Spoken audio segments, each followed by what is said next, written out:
Hello दोस्तों, it's a story time.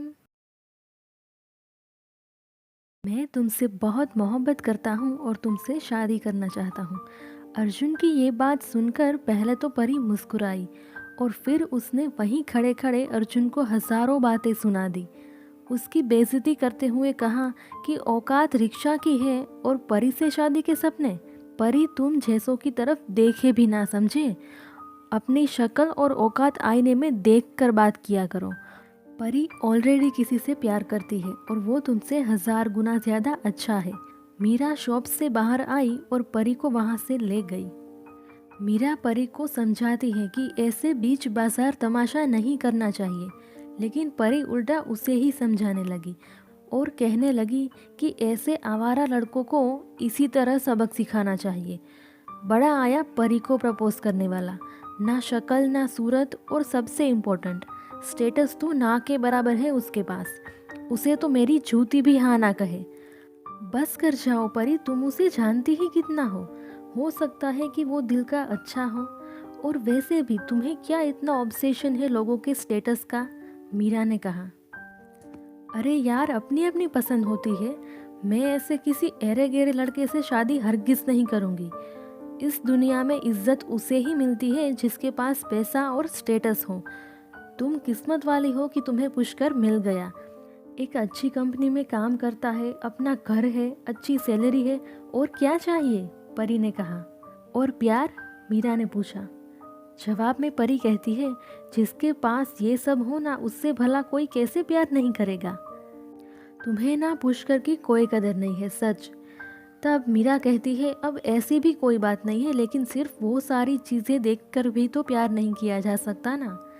इंसान का दिल देखना चाहिए परी, और किसी की इंसल्ट करके किसी की बद्दुआ नहीं लेनी चाहिए। तो क्या मैं उसे हाँ कह दूँ मीरा? नेवर, परी ने कहा। ना भी शांति से और समझाकर कहा जा सकता है परी। बेइज्जती और तमाशा करना ज़रूरी नहीं होता, मीरा ने कहा। तब परी कहती है कि अब देखो भाई, मैं तो ऐसी ही हूँ और ऐसी ही रहूँगी। और ये तुम किस बहस में पड़ गई हो यार? एक तो मुश्किल से चाची ने अकेले शॉपिंग के लिए भेजा है हमें, और तुम हो कि। मीरा कहती है, अच्छा चलो मेरी नादान बहन। परी और मीरा तो सब भूल कर चली गई, आगे बढ़ गई, लेकिन अर्जुन वहीं रुक गया और वहीं टूट गया। जहाँ एक तरफ अर्जुन का दिल टूट गया था, उसके सारे सपने टूट चुके थे, वहीं दूसरी तरफ मीरा नई जिंदगी के सपने सजा रही थी। पुष्कर मीरा की जिंदगी की सबसे बड़ी खुशी है और यही खुशी वो जी रही है। अब उसे जिंदगी से और कुछ भी नहीं चाहिए। शादी की जोरों शोरों से तैयारियां शुरू हो चुकी थी। सब मेहमान भी आ चुके थे। मेहंदी, हल्दी और संगीत। मीरा के चेहरे की रौनक उसकी खुशी बयान कर रही थी। उसका चेहरा ऐसा खिल सा गया था कि उसे किसी मेकअप की ज़रूरत ही नहीं थी। मीरा इतनी खूबसूरत लग रही थी कि पुष्कर देखता तो पक्का एक बार फिर उसकी मोहब्बत में गिरफ्तार हो जाता। परी की ऐसी बातें और मीरा का शर्मा जाना, सारी रस्में बहुत अच्छे से हो गई और अब वो घड़ी और वो दिन भी आ चुका था जिसका मीरा ने सपना देखा था, पुष्कर की दुल्हन बनने का। शादी के लाल जोड़े में मीरा बेहद खूबसूरत लग रही थी। सारे मेहमान शादी के हॉल पर पहुंच चुके थे। मीरा और परी भी तैयार होकर पार्लर से निकलने ही वाली थी। तभी परी ने कहा कि आरव गाड़ी लेकर आ चुका है, जल्दी चलो मीरा, वरना चाची शादी के मंडप पर भी हमारी क्लास लेना शुरू कर देगी। तीनों आधे रास्ते ही पहुंचे थे कि अचानक गाड़ी खराब हो गई। आरव ने बहुत कोशिश की लेकिन स्टार्ट ही नहीं हुई।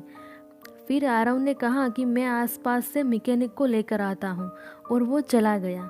काफ़ी देर हो गई लेकिन आरव नहीं आया। मीरा ने कहा, एक काम करते हैं, टैक्सी में चले जाते हैं और आरव को फ़ोन करके बता देते हैं कि गाड़ी ठीक करवा के वहीं पहुँच जाए। लेकिन परी ने मना कर दिया और कहा कि दुल्हन टैक्सी में जाती हुई क्या अच्छी लगेगी?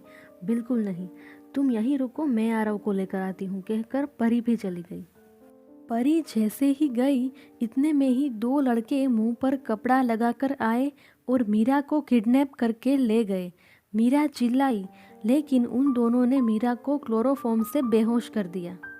नेक्स्ट एपिसोड के साथ मैं बहुत जल्द आपसे मिलूँगी, लेकिन तब तक के लिए आप प्लीज़ कमेंट, लाइक, शेयर और सब्सक्राइब कर दीजिएगा।